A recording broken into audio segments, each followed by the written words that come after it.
बहावलपुर के मेरे भाइयों और बहनें भी आई हुई हैं। मैं देख रही हूं बड़ी जोश और जज्बे में हैं।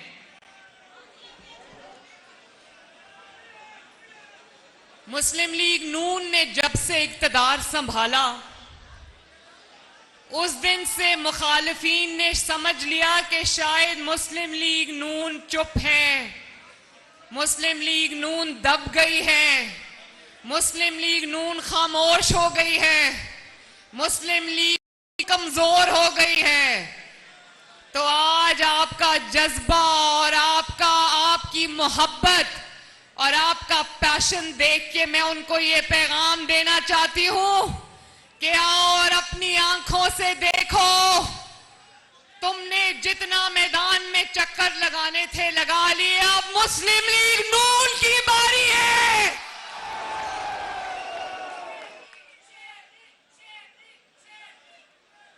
मुस्लिम लीग नून वालों,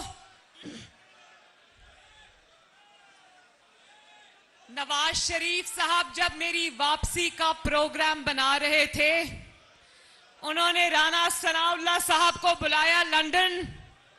सऊद मजीद साहब भी वहां मौजूद थे।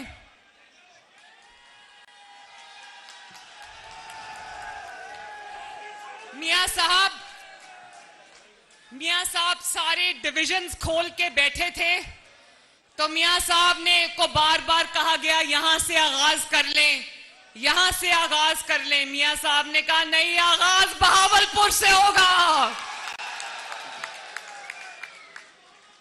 इससे पहले कि मैं आपसे अपनी बात शुरू करूं, हम सब खैबर पख्तूनख्वा में होने वाले दहशतगर्द हमले में जो इतनी कीमती जानें जाया हो गई, शहीद हो गए लोग, हम उन सब के लिए दुआगो हैं। अल्लाह ताला उनके दर्जात बुलंद करे, अल्लाह ताला उनके खानदानों को सुकून और सब्र अता फरमाए और अल्लाह ताला एक बार फिर से पाकिस्तान को अमन और सुकून का गहवारा बना दे।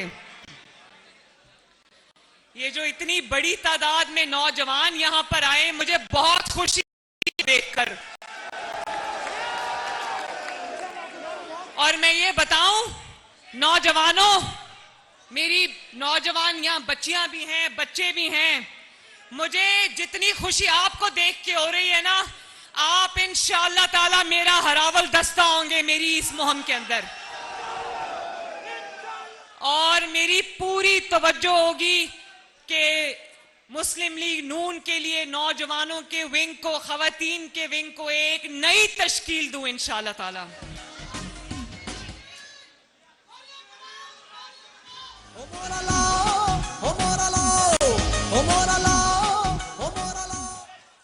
मैं आप सबसे एक बात कहना चाहती हूं।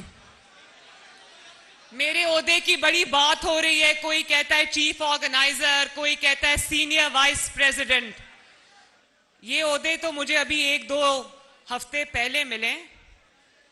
जब से आपने मुझे मोहब्बत और शफकत देना शुरू की है, मैं किसी ओहदे की मोहताज नहीं हूं। अल्लाह के फजल से आपकी मोहब्बत मेरे साथ है। मैं तो इन ओहदों के बगैर भी आपके शाना बशाना थी और आप मेरे शाना बशाना थे। जिस तरह बहावलपुर वालों, जिस तरह आप लोगों ने, कारकुनों ने, खवातीन ने, नौजवानों ने, बुजुर्गों ने जिस तरह बुरे वक्त में नवाज शरीफ और मरियम नवाज और जमात का साथ दिया, मैं आपको दोनों हाथों से सलाम करती हूं।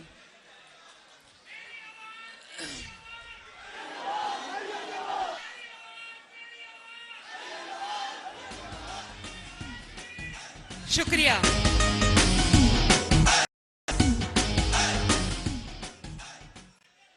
जब मेरे पास कोई ओहदा नहीं था, आप तब भी अल्लाह ताला के बाद मेरी सबसे बड़ी ताकत थे।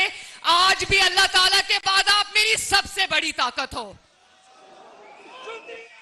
और वो जिसको कहते हैं ना, खिसियानी बिल्ली खंबा नोचे, मौरूसियत मौरूसियत का बड़ी तकलीफ हो रही है लोगों को, तो सुन लो, अवाम की आवाज और मोहब्बत को मौरूसियत नहीं जमहूरियत कहते हैं।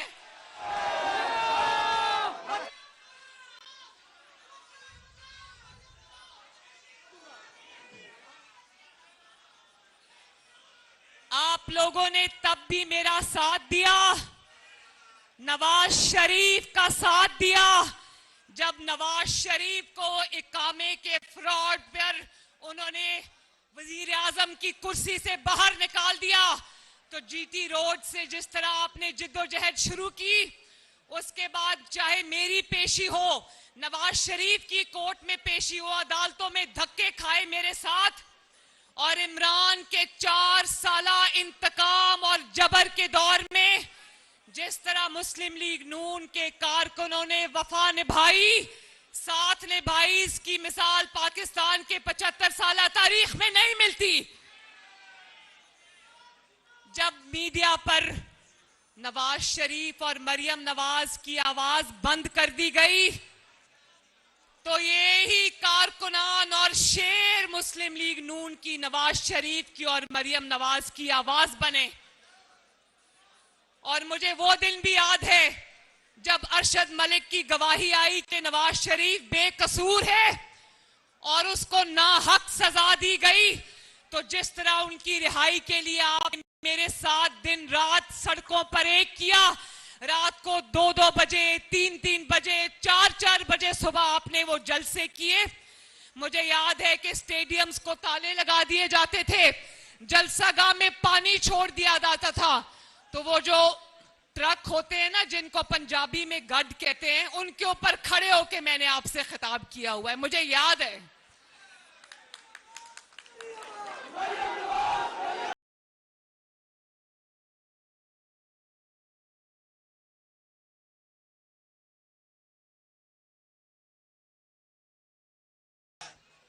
मेरे भाइयों और बहनों, कुछ बातें इन्होंने तो हमारे खिलाफ झूठ पर झूठ बोला है ना। अब मैं सच बताऊंगी आपको, ध्यान से मेरी बातें सुनना। कुछ बातें ऐसी हैं जो आपको पता होनी चाहिए, कुछ हकाइक ऐसे हैं जो बहावलपुर को, पंजाब के अवाम को, पाकिस्तान के अवाम को पता होना चाहिए। 3 बातें हैं जो मैं आपसे आज करना चाहती हूं, और वो ये है कि आज हम कहां खड़े हैं, आज हम जिन हालात में हैं, यहां पर हम किस तरह पहुंचे, इन हालात में हमें किसने पहुंचाया, और इंशाअल्लाह ताला कामयाबी के साथ इन हालात से हमें किस तरह निकलना है। आज मैं इस बात का मुझे इल्म भी है, बहनों, मेरे बच्चों, मुझे इस बात का इल्म है कि पाकिस्तान में महंगाई है, बिजली महंगी है, रोटी महंगी है, गैस महंगी है, आटा महंगा है, तेल महंगा है। मुझे एहसास है, ना सिर्फ ये कि मुझे एहसास है, मेरे दिल को तकलीफ है इस बात की। जब आपके घरों में परेशानी आती है तो उससे बड़ी परेशानियां हमारे दिल पे आती हैं। नवाज शरीफ इस बात से लंदन में परेशान हैं। ये मुश्किल फैसले जो आज करने पड़ रहे हैं, हमें जरूर ये देखना चाहिए कि ये मुश्किल फैसले जो इस मुश्किल हालात में आज मुल्क आ गया है, जो हचकोले खाता है ये मुल्क, ये क्यों आ गया है। जिन 4 साल से 2018 से लेकर 2022 तक जिन हालात से मुल्क गुजर कर आया, शुक्र करो पाकिस्तान बच गया है। शुक्र करो पाकिस्तान तबाही के धाने तक पहुंचकर वापस आ गया है, वरना ये तो अगले 12 साल का भी प्लान बनाकर बैठे थे मेरे भाइयों। और जिन्होंने 4 साल में मुल्क का ये हाल कर दिया, सोचो अगर वो 5 का टोला यहां पर बैठा रहता तो अगले 12 साल में पाकिस्तान का क्या हाल हो जाता, जानते हो ना।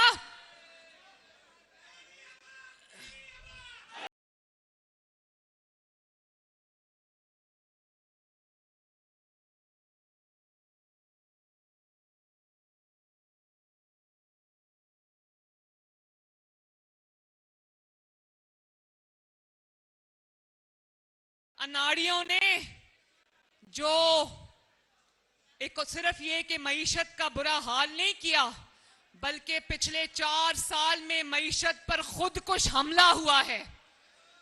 और आज जो हमें तेल की कीमतें बढ़ानी पड़ती हैं, पेट्रोल की, डीजल की कीमतें बढ़ानी पड़ती हैं, जानते हो उसकी वजह कौन सा मुआहदा है? वो आईएमएफ का मुआहदा है जो इमरान खान ने आईएमएफ के साथ किया था, जिसके बदले न सिर्फ उसने पाकिस्तान की तकदीर आईएमएफ के हवाले कर दी, बल्कि पाकिस्तान को गिरवी रखकर आ गया। और फिर सिर्फ ये नहीं कि वो मुआहदा किया बहुत बुरा किया, लेकिन जाते जाते जब कुर्सी हिलती नजर आई तो उस मुआहदे को फाड़ कर फेंक कर उसकी खिलाफ वर्जी करके चला गया। और ये जानते हुए भी कि इस मुआहदे से फिरने का, इसको फाड़ने का खुमियाजा इमरान खान नहीं भुगतेगा, ये कौम भुगतेगी, ये मुल्क भुगतेगा, ये अवाम भुगतेगा। और आज गरीब भी भुगत रहा है, पाकिस्तान भी भुगत रहा है, हुकूमत भी भुगत रही है और हम सारे भुगत रहे हैं। ओ मियां खूब पंजाब सजाया सड़का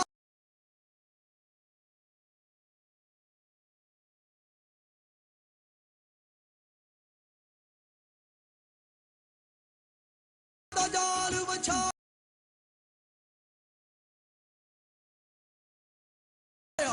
मियां सब दा दर्द वंडाया। मेरे भाइयों,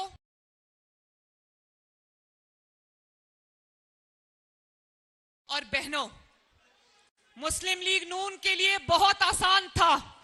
जिस दिन इमरान खान की हुकूमत खत्म हुई, इसने अपनी असेंबलीज तोड़ी, तो हमारे लिए बहुत आसान था कि हम इलेक्शन में चले जाते। और उस वक्त अगर हम इलेक्शन में चले जाते तो अल्लाह ताला के फजलो करम से 2/3 अक्सरियत से जीत कर वापस आते। क्योंकि मुझे याद है इमरान की असेंबली तोड़ने से पहले आखिरी election, by election national assembly की सीट का, जिस पे हमारी उम्मीदवार शाइस्ता परवेज मलिक थी, उस सिलेक्शन में इमरान खान ने अपना उम्मीदवार तक खड़ा नहीं किया, क्योंकि इनके उम्मीदवार दौड़ गए थे। उनको पता था आवाम में जाएंगे तो जूते पड़ेंगे। तो मुस्लिम लीग नून कोई पागल तो नहीं है ना, मुस्लिम लीग नून कोई बेवकूफ तो नहीं है ना। मुस्लिम लीग नून ने सोच समझ कर यह फैसला किया कि जिस दिन इसने ललकारा कि इलेक्शन कराओ वरना मैं धरने के लिए आऊंगा, नवाज शरीफ ने कहा कि किसी के बाप की धमकी में मैं नहीं आऊंगा।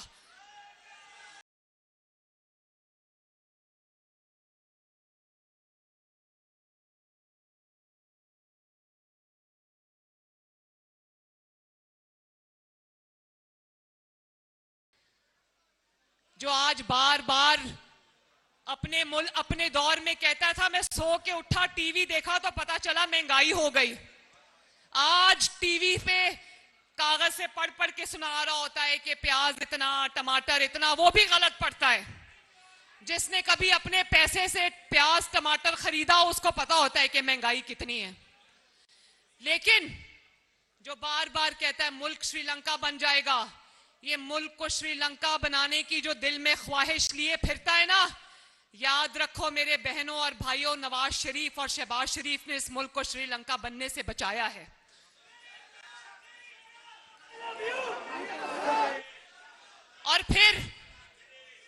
और ये भी याद रखना मेरे भाइयों, एक बहुत और जरूरी बात है, जिन्होंने 4 साल जिस गिरोह ने इस मुल्क को बेदर्दी से लूटा, जो इमरान और उसके सहूलतकार थे, जिनको मैं कहती हूं 5 का टोला, उनके नाम भी लेंगे, सब आपके सामने आएगा, उनकी तस्वीरें भी मैं दिखाऊंगी आपको इंशाअल्लाह ताला।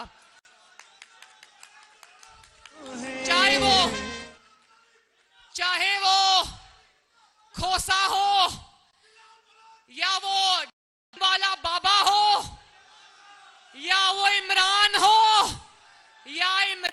की दो बेसाखियां और अल्लाह ताला के फजलो करम से आज सब अपने अंजाम को पहुंचे।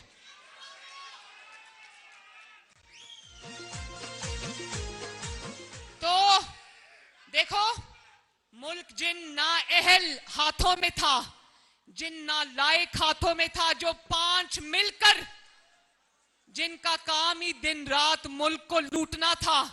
कोई हीरे की अंगूठियां ले रहा था, कोई प्लॉट ले रहा था, कोई जमीनों में पैसे बना रहा था, कोई दुबई पैसे भेज रहा था और किसी ने चकवाल में कई 100 कनाल का घर बना लिया।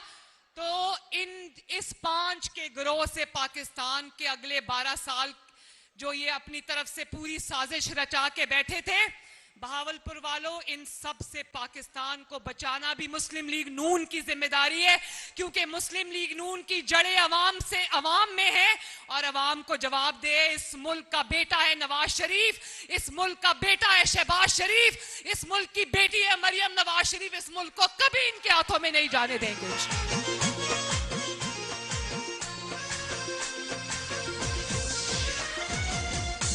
दुश्मन को जवाब थोड़ा उसका तकब्बुर कर दिए 6 धमाके कहकर अल्लाहू अकबर।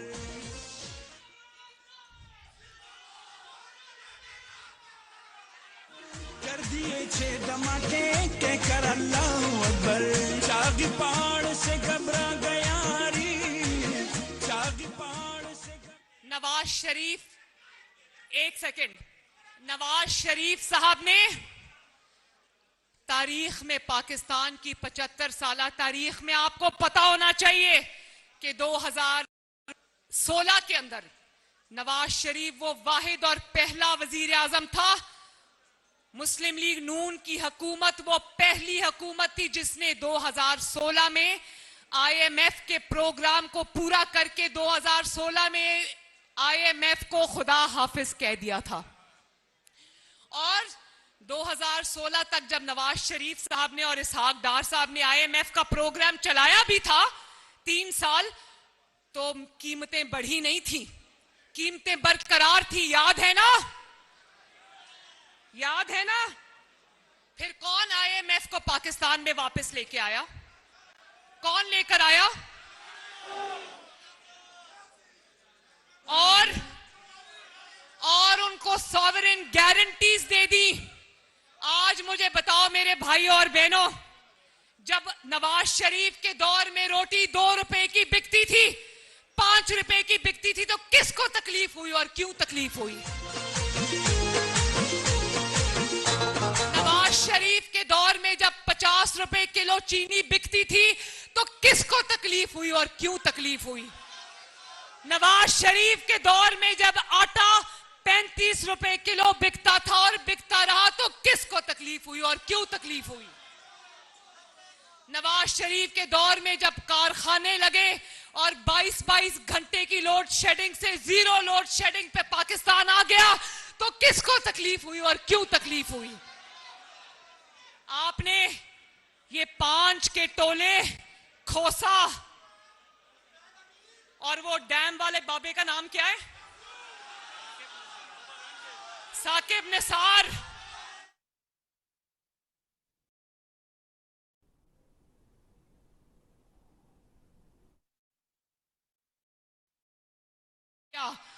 याद रखना, वो नवाज शरीफ को ऑफिस से नहीं निकाला, गरीब के घर से उसकी रोटी निकाल दी।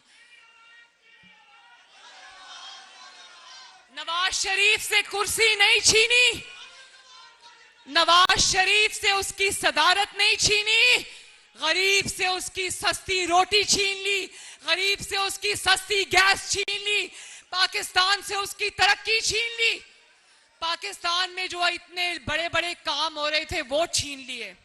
मुझे बताओ, हाथ उठाकर बहावलपुर वालों, मेरे नौजवानों, मुझे बताओ कि अगर नवाज शरीफ के पहले 2.5 साल, 91 के 2.5 साल, फिर 97 के 3 साल और ये वाले 4 साल, कुल मिला के 5, 6, 7, 8, 9 साल अगर निकाल दो, नवाज शरीफ के 9 साल अगर पाकिस्तान की 75 साला तारीख से निकाल दो, तो बाकी खंडरात बचते हैं पाकिस्तान के अंदर। जो मंसूबा उठाकर देख लो, जो आज हम बड़े फख्र से दिखाते हैं, बताते हैं। कोई गैर मुल्की आ जाए तो उसको बताते हैं कि हमारे मुल्क में मोटरवेज हैं, हमारे मुल्क में हाईवेज का जाल है, हमारे मुल्क में गवादर बंदरगाह जो है वो इतनी तरक्की कर गई है सीपैक के बाद, हमारे मुल्क में ऑरेंज ट्रेन है, मेट्रो बस है। तो किसका नाम आता है?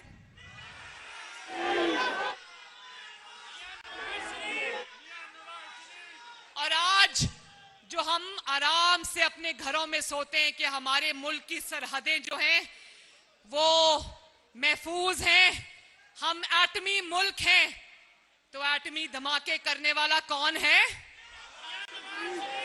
तो जब मैं ये कहती हूं कि नवाज शरीफ 75 साल में नवाज शरीफ के 9 साल निकाल दो तो बाकी क्या बचता है?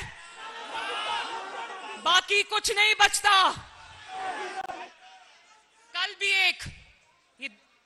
एक अंधोनाक वाकया हुआ, दिल हिला देने वाला वाकया हुआ खैबर पख्तूनख्वा में, जो दहशतगर्दों का हमला हुआ जिसमें सैकड़ों जानें चली गई। मैं इंशाल्लाह जाऊंगी वहां पर। मैं ये पूछना चाहती हूं कि जिस दहशतगर्दी को नवाज शरीफ ने ज़र्बे अज़्ब लड़कर, रद्दुल फसाद लड़कर, पाकिस्तान अफवाज पाकिस्तान ने अपने जानों के नजराने देकर, पुलिस ने अपनी जानों के नजराने देकर जिस दहशतगर्दी जैसे बला से पाकिस्तान की जान छुड़ा दी थी, वो दहशतगर्दी आज पाकिस्तान में जिसने क्यों सर उठाया, खैबर पख्तूनख्वा में दहशतगर्दी का वो दिल हिला देने वाला वाकया क्यों हुआ? मैं बताती हूं क्यों हुआ। मैं बताती हूं क्यों हुआ। नौजवानों, मेरे बच्चों, मेरी बात सुनो। आपको पता होना चाहिए, ये जिसको कहता था ना इमरान खान कि मेरे हाथ है ये, मेरी आंखें हैं ये, मेरे कान है ये, तो ये हाथ, आंखें और कान खैबर पख्तूनख्वा में पोस्टेड था। क्यों वहां पर उन्होंने दहशतगर्दों के लिए दरवाजे खोल दिए? क्यों कहा कि दहशतगर्द हमारे भाई हैं, आ जाओ पाकिस्तान के अंदर? और क्यों खतरनाक तरीन दहशतगर्दों को रिहाई दी? और अगर यही जो इमरान के हाथ, कान और नाक और आंखें बना हुआ था ना, अगर यही वो पाकिस्तान के हाथ, कान और आंखें बना होता तो आज मुल्क को ये ना देखना पड़ता।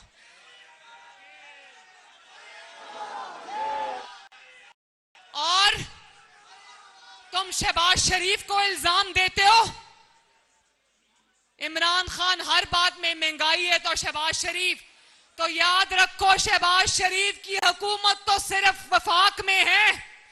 अभी 5-6 दिन पहले तक पंजाब में भी तुम्हारी हुकूमत थी, खैबर पख्तूनख्वा में भी तुम्हारी हुकूमत थी, बलोचिस्तान में भी तुम्हारी हुकूमत थी, गिलगित बल्तिस्तान में आज भी तुम्हारी हुकूमत है, आजाद जम्मू कश्मीर में आज भी तुम्हारी हुकूमत है।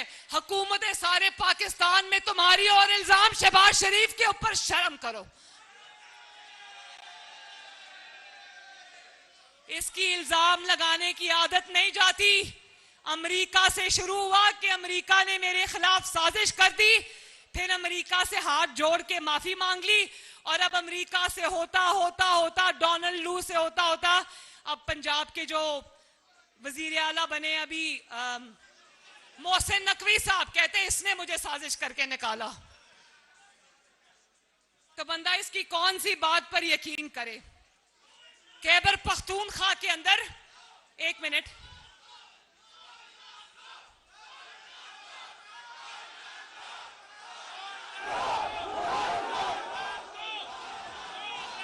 पहाड़ से घबरा गया री, चाग पहाड़ से घबरा गया री, हमारे सबके दिलों की धड़कन नवाज शरीफ। वो याद है ना, हाथ आंखें जिसको कहता था, वो अफगानिस्तान में खड़ा होकर कावा पी रहा था और कहता था सब ठीक हो जाएगा, सब ठीक हो जाएगा।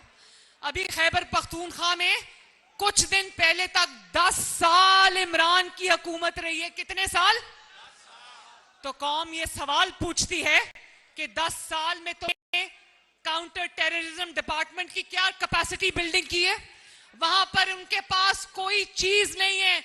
ऑफिसर्स के पास, पुलिस के पास निहत्थे सीनों पर गोलियां खा रहे हैं, क्योंकि खैबर पख्तूनख्वा को तो सिर्फ हेलीकॉप्टर के खर्चों के लिए रखा हुआ था। तो क्या कैपेसिटी बिल्डिंग की है? मैं ये भी बता दूं कि आज दहशतगर्दी की बात करने वाला कान खोल के सुन ले कि जब ये 4 साल वजीर आजम रहा, 8 मीटिंग्स हुई सिक्योरिटी पर पार्लियामेंट के अंदर, पार्लियामेंट हाउस के अंदर। ये एक भी मीटिंग में नहीं गया, एक भी मीटिंग में नहीं गया। लीडर ऑफ द हाउस था, जाली सही वजीर आजम तो था ना। और आज भी जब जरूरत पड़ती है फोरेंसिक लैब की, तो शहबाज शरीफ की बनाई हुई लैब में पंजाब में आते हैं ये। की धड़कन नवाज शरीफ, हमारे सबके दिलों की धड़कन नवाज शरीफ। मेरे भाइयों और बहनों, नवाज शरीफ को दुख इस बात का नहीं कि उसकी हुकूमत चली गई। नवाज शरीफ को दुख इस बात का नहीं कि उसकी कुर्सी चली गई। नवाज शरीफ को दुख इस बात का है कि जो एक एक ईंट लगाकर 2013 से 2017 तक कामयाबियां समेटी थी, मुल्क के अंदर भी और मुल्क के बाहर भी, वो सब इस पांच के टोले ने गवा दी।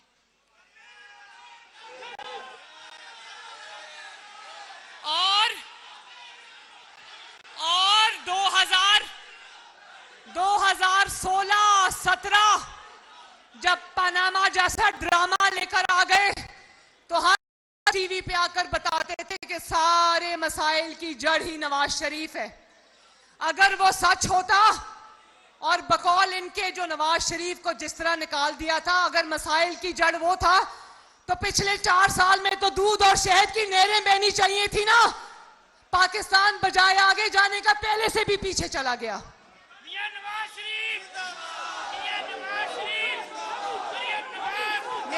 मेरे भाइयों और बहनों, एक बात याद रखना, एक बात याद रखना, अगर घर को तोड़ा जाता है ना, किसी घर को मसमार कर दिया जाता है, जैसे 2018 से लेकर 2022 तक इस इमरान खान ने किया था और इसके साथियों ने किया था। जब घर बुरी तरह टूट गए तो ये यकीन रखो कि पहले जो घर की मरम्मत होगी, जो कि अब मुस्लिम लीग नून कर रही है, और इंशाअल्लाह ताला वो दिन भी करीब है जब उस घर को सजाने और संवारने का वक्त भी आएगा इंशाअल्लाह। जिसने 1991 में किया, जिसने 97 में किया, जिसने 2013 में किया, वो इंशाअल्लाह ताला अब भी करके दिखाएगा।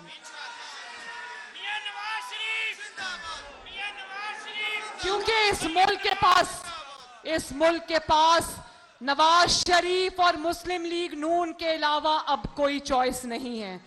तो मैं अपनी खवातीन को कहती हूं, ये नौजवान जो खड़े हैं, मैं इनको कहती हूं कि मेरा साथ दोगे? आप लोग मेरा साथ देंगे? सबसे पहले यहां जितने लोग मौजूद हैं, जितने भी लोग मौजूद हैं, अगर आप सोशल मीडिया पर नहीं हो तो आप सब सोशल मीडिया पर, चाहे वो ट्विटर हो या वो इंस्टाग्राम हो या वो टिकटॉक हो या वो फेसबुक हो या वो कोई भी प्लेटफॉर्म हो, सब पर अपने अकाउंट्स बनाओ और अपनी पार्टी की और मुल्क की जंग लड़ो।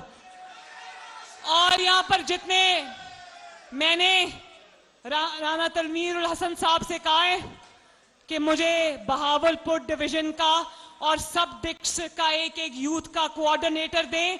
मैं सारे कॉलेजेस, यूनिवर्सिटीज और मैं अपना मुस्लिम लीग नून का पैगाम फैलाना चाहती हूं। यहां मैं चाहती हूं कि नवाज शरीफ का, पाकिस्तान का और मरियम नवाज का हरावल दस्ता नौजवान और खवातीन हो। और जितने भी नौजवान यहां खड़े हैं,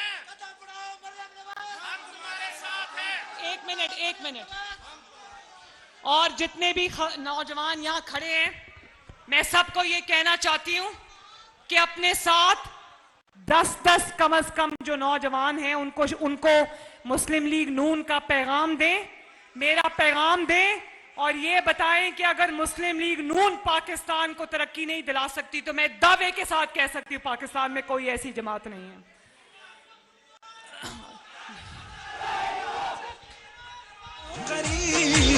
तमाम सूबों को लाया है वो करीब हमारे सबके दिलों की।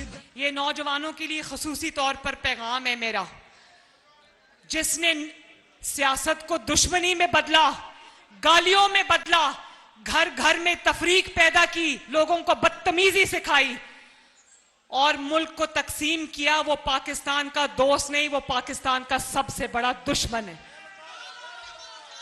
तो मेरे भाइयों बहनों, हम को तोड़ने नहीं, हम दिलों को जोड़ेंगे इंशाअल्लाह ताला। तो अपने साथ अपनी मेंबर साजी को बढ़ाओ। यहां पर ये बूथ हमने रखे हैं, यहां पर आके अपने आप को रजिस्टर कराओ। और क्यूआर कोड क्या है जी? आगे लाओ क्यूआर कोड जो है, ये हमारा एक क्यूआर कोड है। जिनके पास फोन्स हैं, जिनमें स्कैनर्स हैं, इसको स्कैन करें, मुस्लिम लीग नून की सोशल मीडिया टीम का हिस्सा बने। और अगर नहीं स्कैनर है तो और क्या तरीका है? फोन से स्कैन करना, कैमरे से, अपने फोन के कैमरे से इसको स्कैन करें। बाहर रखे हुए हैं, ये मैंने सिर्फ आपको दिखाने के लिए बनवाया है। सब मुस्लिम लीग नून की आवाज बने, नवाज शरीफ की आवाज बने, शहबाज शरीफ की आवाज बने सोशल मीडिया के ऊपर। मरियम मैं इसको स्कैन करूं, खोलें इसको जरा, खोलें।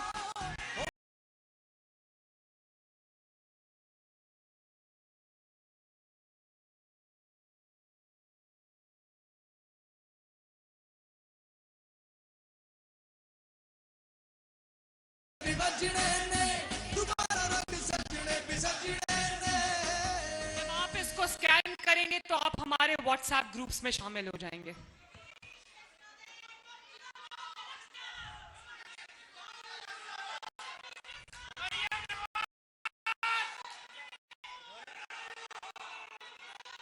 मैं बस आखिर में ये बात कहना चाहती हूं कि ये समझ रहे हैं कि मुस्लिम लीग इलेक्शन से डर रही है, मुस्लिम लीग इलेक्शन में घबरा रही है, तो सुन लो, मुस्लिम लीग नून आज से मैदान में उतर चुकी है और इलेक्शन जब भी हो इंशाअल्लाह ताला मुस्लिम लीग नून इलेक्शन को क्लीन स्वीप करेगी। ये बात मेरी याद रखना इंशाअल्लाह ताला।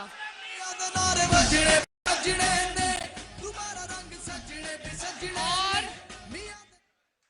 वो कहते हैं ना, वो कहते हैं जब मुझे जिम्मेदारी मिली तो रवाज तो ये है कि लाहौर में बुलाते हैं डिविजन्स को। मैंने कहा नहीं, मैं खुद चल के डिविजन्स में लोगों के कारकुनान के पास जाऊंगी, उनसे मुलाकात करूंगी। आज रात भी मैं बहावलपुर में हूं, कल भी मेरी मुलाकातें हैं इंशाअल्लाह आप सबसे। अल्लाह ताला आपको खुश रखे, अल्लाह आपका हामियो नासिर हो। मेरे साथ जितने भी ये नए ओहदेदारान हैं, जितने भी नए ओहदेदारान हैं, मेरे साथ ये हल्फ उठाओ, हाथ उठाओ, मैं के बाद अपना नाम बोलो। मैं मरियम नवाज शरीफ अल्लाह ताला को हाजिर नाजिर जानकर सिद्ध के दिल और खलूस नियत, आवाज नहीं आ रही, खलूस नियत से हल्फ उठाती हूं कि पाकिस्तान मुस्लिम लीग नून की तरफ से मिलने वाली नई जिम्मेदारियों को दयानतदारी, ईमानदारी और मुल्क को कौम के खिदमत के जज्बे से अंजाम दूंगी और वोट की ताकत से मुंतखब होने वाले इदारों के जरिए कौमी तरक्की, और अवामी खुशहाली की जिद्दोजहद करूंगा, करूंगी, ताकि एक जदीद फलाही रियासत के तौर पर पाकिस्तान इत्तेहाद, तामीर, तालीम, अमन, मुआशी तरक्की की मिसाल बन सके। अल्लाह ताला मेरी रहनुमाई और मदद फरमाए। बोलो आमीन। तो मेरे साथ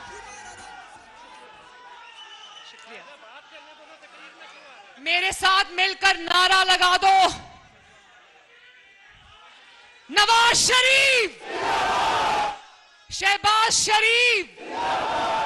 और आखिर में पाकिस्तान का नारा ऐसा लगना चाहिए कि भावलपुर में दूर दूर तक जाए, पाकिस्तान। अल्लाह ताला आपको खुश और आबाद रखे। अल्लाह